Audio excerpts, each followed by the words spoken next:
Bonsoir à tous, désolé pour le retard. J'ai profité un peu du confinement pour faire un peu de rangement. Je sais pas comment ça se passe dans vos maisons, mais moi ma maison avait besoin de rangement. J'ai fait un peu de tri aussi parce que vous savez, des fois on stocke des choses qui avec le temps ne sont plus très bonnes. Donc j'ai fait un peu de tri et puis j'ai fait du ménage parce que la saleté ça se cumule, n'est-ce pas? Et vous, votre maison, dans quel état elle est? Dans quel état est votre maison? C'est la question que j'aimerais poser ce soir. Et j'aimerais vous poser une deuxième question. Si quelqu'un, maintenant, ce soir, là, à l'instant, venait frapper à la porte de votre cœur, si quelqu'un venait frapper à la porte de votre maison, comment est-ce que vous réagiriez? Est-ce que ce serait la technique de l'extinction des feux complète?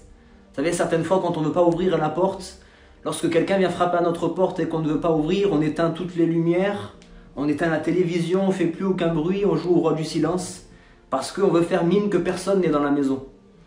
Est-ce que peut-être certains d'entre vous seriez allés chercher la personne qui frappe à la porte, ouvrir, peut-être avec un peu de honte, parce que la maison n'est pas prête à accueillir quelqu'un, parce que la maison n'est pas rangée, parce que peut-être la maison est sale, parce que la maison est en désordre?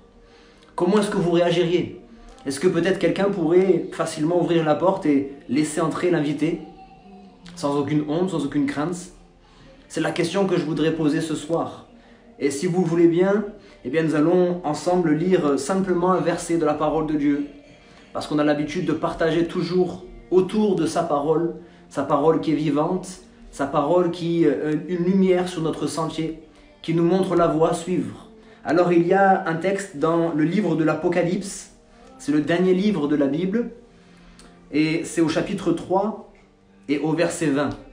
Voici ce qu'il est dit, écoutez avec moi. Voici, je me tiens à la porte et je frappe. Si quelqu'un entend et s'il ouvre, j'entrerai, je mangerai avec lui et lui avec moi. C'est Jésus qui parle. C'est Jésus qui est en train de frapper à la porte, là, maintenant, à l'instant. C'est Jésus qui est en train de frapper à la porte de ta maison ce soir. Je disais ce matin que Jésus se plaisait à aller de lieu en lieu, de maison en maison, pour guérir les uns, pour sauver les autres, pour délivrer d'autres encore, pour amener la vie, la résurrection là où il y a la mort. Et Jésus allait de maison en maison. Et ce soir, il se tient à la porte de ta maison et il frappe. Il se tient à la porte de ta maison et il frappe. Il frappe à la porte de chacune des maisons. Et vous savez, j'aimerais vous dire quelque chose, c'est que Jésus y trouve son compte dans le confinement. Jésus, d'une certaine manière, est content qu'il y ait ce confinement. Vous savez pourquoi? Parce que bien souvent, il a frappé à la porte de votre maison. Mais vous savez quoi? Bien souvent, vous n'étiez pas à la maison. Tellement occupé, tellement préoccupé, tellement en train de courir à droite, à gauche, tellement dans l'activité, dans l'activisme, que vous n'étiez jamais à la maison. Bien souvent, Jésus a frappé à la porte de votre cœur. Ce n'est pas la première fois, mais vous étiez rarement à la maison. D'autres fois, il frappait à la porte de la maison et vous étiez là. Mais il y avait tellement de bruit dans votre maison, tellement de brouhaha, tellement d'activités, tellement de choses qui étaient dans ta maison que tu n'écoutais pas, tu n'entendais pas. Le Seigneur Jésus frappait à la porte. Il a frappé bien des fois à la porte de ta maison, mais tu étais tellement entouré de bruit que tu n'as même pas entendu cela. Il y a eu d'autres fois encore où il frappait à la porte de ta maison. Et non seulement tu étais à la maison, non seulement tu as entendu, mais délibérément, volontairement, tu n'as pas voulu ouvrir la porte. Tu savais que c'était Jésus. Et au fond de ton cœur, tu te disais, ce n'est pas le moment. Je n'ai pas besoin de toi. Je n'ai pas besoin de toi dans ma vie. Tout va bien. Tout va bien. Tu t'appuyais sur ta santé. Tu t'appuyais sur tes forces. Tu t'appuyais sur ta famille. Tu t'appuyais sur la médecine. Tu t'appuyais peut-être sur les hommes de ce monde. Tu t'appuyais sur ton compte en banque, sur ton travail, tu t'appuyais sur diverses choses de ce monde. Mais malheureusement, il y a quelques jours en arrière, quelqu'un d'autre est venu frapper à la porte de la maison de nombreux Français et de nombreuses Françaises. Et ce quelqu'un, c'est Corona. Il s'appelle Corona, il a frappé à la porte de nombreuses maisons et il n'a pas attendu qu'on lui ouvre. Il a forcé la porte et il est entré dans de nombreuses familles. Il n'est pas entré pour faire du bien, il est entré pour détruire, il est entré pour faire du mal. Et tout ce qui était pour toi un appui s'est effondré. Ta santé, ta force, ton compte en banque, toutes ces choses qui étaient pour toi quelque chose de solide, quelque chose sur lequel tu pouvais t'appuyer, eh bien tout cela s'est effondré. Jésus ce soir frappe à la porte de ta maison et dit, si quelqu'un entend, et si quelqu'un ce soir veut m'ouvrir la porte, j'entrerai, je mangerai avec lui et lui avec moi. Tu l'as compris, le Seigneur Jésus ne fait pas que seulement frapper à la porte de ta maison, il frappe aussi à la porte de ton cœur, il frappe à la porte de ta vie. Il veut entrer, il désire entrer, mais il ne forcera jamais la porte. Il attendra que toi tu lui ouvres. Il attendra que tu entres. Il attendra que tu lui ouvres cette porte pour qu'il puisse entrer dans ta maison. Il y a un récit dans la parole de Dieu où les disciples, les croyants, ceux qui avaient mis leur foi en Jésus-Christ, se sont retrouvés eux aussi, eh bien, dans le confinement. Ils étaient, comme vous peut-être ce soir, effrayés, apeurés dans la crainte. Ils étaient enfermés dans leur maison. Pourquoi? Parce que celui en qui ils avaient mis leur appui, leur confiance, ce Jésus, venait d'être crucifié. Et ils n'avaient pas encore réalisé que Jésus-Christ était ressuscité. Parce que oui, Jésus est ressuscité. Jésus vit encore. Jésus vit. Et voilà pourquoi aujourd'hui il peut frapper à la porte de ton cœur, frapper à la porte de ta vie. Les croyants, les disciples de Jésus étaient enfermés, confinés dans leur maison, effrayés, dans la crainte. Et Jésus est venu frapper à la porte de leur maison. Il est entré dans la maison et il a dit, n'ayez pas peur, ne craignez pas, c'est moi, c'est Jésus. Je suis venu pour vous apporter la paix. Je suis venu pour vous apporter la joie. Je suis venu pour vous apporter de l'espérance. Il y a de l'avenir et de l'espérance en Jésus-Christ. Il est venu dans cette maison et il est venu pour apporter la bénédiction, la grâce. Je ne sais pas si certains d'entre vous se souviennent d'une émission qui s'appelait Tous ensemble, qui s'appelait aussi Les maçons du cœur. Le principe de cette émission, c'est qu'il y avait des familles qui étaient dans la détresse. Il y avait des familles qui vivaient dans des maisons insalubres, des maisons en ruine, des maisons qui étaient en train de se détruire. Et ils n'avaient pas les moyens de réparer, de restaurer, de continuer les travaux de cette maison. Et la première chose que ces familles devaient faire, la première chose qu'ils devaient faire, c'était celle-ci. C'était de reconnaître qu'ils avaient besoin que les maçons du cœur viennent pour leur donner de l'aide. Ils avaient besoin de reconnaître cela. Pourquoi je vous donne cet exemple? C'est parce que, vous l'avez compris, le maçon du cœur, le maçon de ton cœur, c'est Jésus-Christ. Celui qui est capable de réparer ta maison, de réparer ton cœur, de réparer ta vie, c'est Jésus. Il est capable de le faire et voilà pourquoi il frappe à la porte de ta maison. Voici, il y avait une grande joie dans le visage, dans le regard de ces familles lorsque ces familles allaient ouvrir la porte et allaient découvrir que les maçons du cœur étaient là sur le palier pour leur prêter main forte. Et tu dois toi aussi reconnaître ton besoin.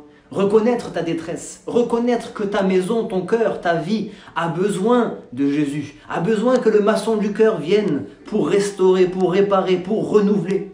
Tu dois le reconnaître. Et ensuite, ces familles devaient laisser les maçons du cœur entrer dans la maison. Et l'étape suivante, ils devaient accueillir les maçons du cœur et chambre après chambre, salle après salle, pièce après pièce, ils devaient faire un état des lieux. Un état des lieux de la maison, bien souvent, c'était avec honte. Parce que dans ces maisons, il y avait tellement de saleté. Ces maisons étaient insalubres, ces maisons étaient en ruine. Et les propriétaires étaient peut-être tout honteux. Et ça me rappelle l'histoire d'un homme qui un jour va rencontrer Jésus. Et cet homme avait un serviteur qui était malade. Et cet homme va dire, Jésus, viens dans ma maison et guéris mon serviteur. Et Jésus va lui dire, je viens. Et cet homme va dire, non, je ne suis pas digne que tu entres dans ma maison. Je suis un homme pécheur, je ne suis pas digne, ma maison n'est pas prête pour t'accueillir. Il y avait un autre homme aussi nommé Zachée, à qui Jésus va dire, il faut que je rentre, il faut que je demeure aujourd'hui dans ta maison. Et je le répète, Jésus, alors que je suis en train de parler, est en train de frapper à la porte de ton cœur. Toi qui m'écoutes, toi qui me regardes maintenant en direct, en live, et peut-être quelqu'un d'autre qui me regardera en différé, demain, dans les jours à venir, n'importe quel endroit, dans n'importe quel moment, eh bien le Seigneur est en train de frapper à la porte de ton cœur. Il veut entrer. Il va falloir que tu le laisses entrer dans ta maison, dans ta vie, dans ton cœur. Peut-être c'est vrai avec un peu de honte. Mais il va entrer dans la maison et vous allez ensemble faire l'état des lieux. L'état des lieux de votre maison, pièce après pièce, salle après salle. Vous allez entrer et tu vas ouvrir les portes pour lui montrer quelles sont les pièces qui sont à rénover, à restaurer. Et je veux te rassurer tout de suite, il y a peut-être certaines pièces que tu n'as pas encore envie d'ouvrir. Parce qu'il y a des pièces dans nos vies qui sont tellement sales, tellement ténébreuses, qu'on a peur d'ouvrir ces pièces. Parce qu'on a honte de ce qu'il y a à l'intérieur. Des fois même on est effrayé de ce qu'il y a à l'intérieur. Mais le Seigneur ira à ton rythme. Le Seigneur ne te forcera jamais la main. Il ne t'a pas forcé la porte pour entrer dans la maison. Et il ne forcera aucune porte d'aucune pièce. Il marchera avec toi, à tes côtés. Et il te suivra. Si tu lui permets d'entrer dans les pièces, il rentrera. Et ces familles faisaient un état des lieux, pièce après pièce. Et à un moment donné, il y avait une étape bien difficile, bien compliquée. Cette étape, c'était de laisser Jésus prendre le contrôle. Cette étape, c'était de prendre les clés de la maison et de les remettre entre les mains des maçons du cœur. Et c'est une étape effectivement qui est peut-être difficile. C'est une étape où on lâche prise, où on perd le contrôle, où on fait simplement confiance. Et ces personnes prenaient les clés de leur maison et déposaient les clés de leur maison entre les mains des maçons du cœur. Et c'est ce que tu dois faire ce soir. Abandonner ta vie, abandonner les clés de ta vie, les clés de ton cœur entre les mains du maître, entre les mains du maçon de ton cœur, celui qui est capable de te restaurer. Ensuite, la famille partait, et puis les maçons du cœur, pendant une période, allaient vider la maison, allaient se débarrasser de certaines choses qui sont dans la maison, qui sont nocives, qui sont mauvaises pour la maison. Ils allaient se débarrasser de ces choses. Et j'aimerais encore une fois te rassurer, mon bien-aimé, les maçons du cœur, comme le maçon du cœur, Jésus, ne fera jamais rien sans ta permission, sans ton consentement. Effectivement, c'est lors de l'état des lieux que vous allez permettre au Seigneur d'abandonner, de jeter, de vous débarrasser de certaines choses. Il ne fera jamais rien sans votre consentement. Il vide les choses. Les maçons du cœur étaient en train de vider la maison. Les maçons du cœur ensuite vont devoir briser, casser, détruire certaines choses, certaines fondations qui n'étaient pas bonnes pour pouvoir mieux les reconstruire avec un fondement plus solide. Les maçons du cœur aussi vont devoir restaurer, réparer ce qui a été cassé. Il y a des choses dans nos maisons, il y a des choses dans nos cœurs qui sont brisées, qui sont cassées. Il y a des cœurs qui sont brisés. Il y a des cœurs qui sont blessés. Il y a des plaies qui sont encore ouvertes là dans ton cœur. Peut-être que tu veux cacher. Mais des plaies qui sont là depuis des années et qui n'ont pas encore été guéries. Jésus, le maçon du cœur, peut ce soir panser tes plaies.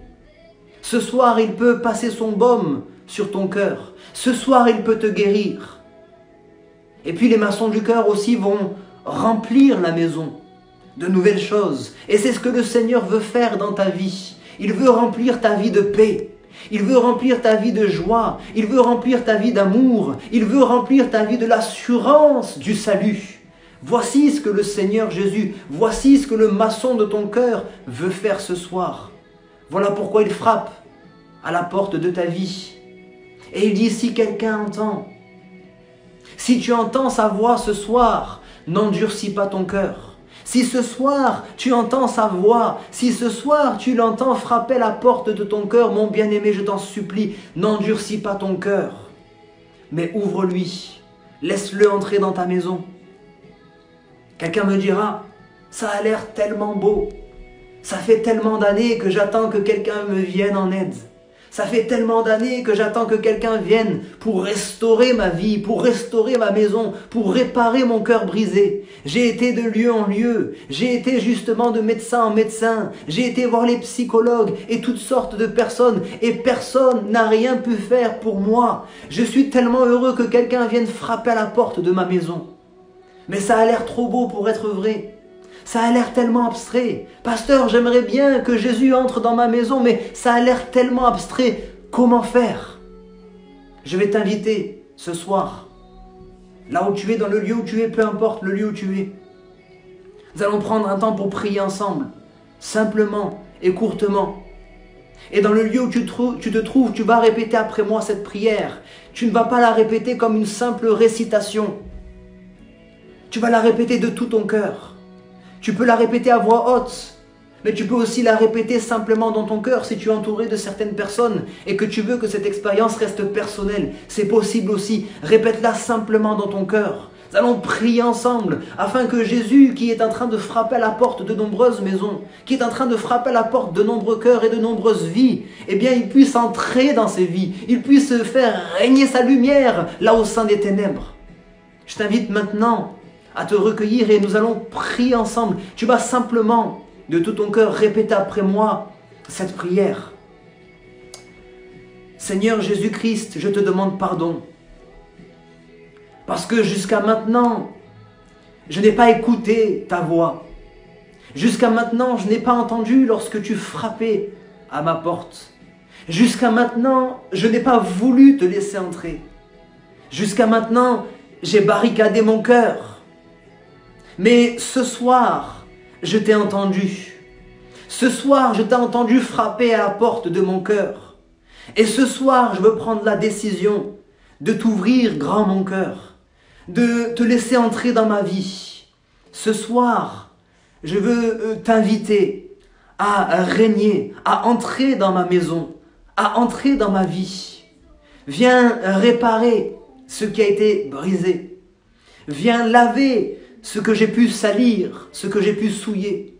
Viens vider ce qui n'est pas bon pour moi. Viens dans chacune des pièces de ma maison. Je veux t'ouvrir mon cœur. Je veux t'ouvrir ma vie. Je veux remettre entre tes mains les clés de ma vie. Je veux te faire confiance, Seigneur Jésus.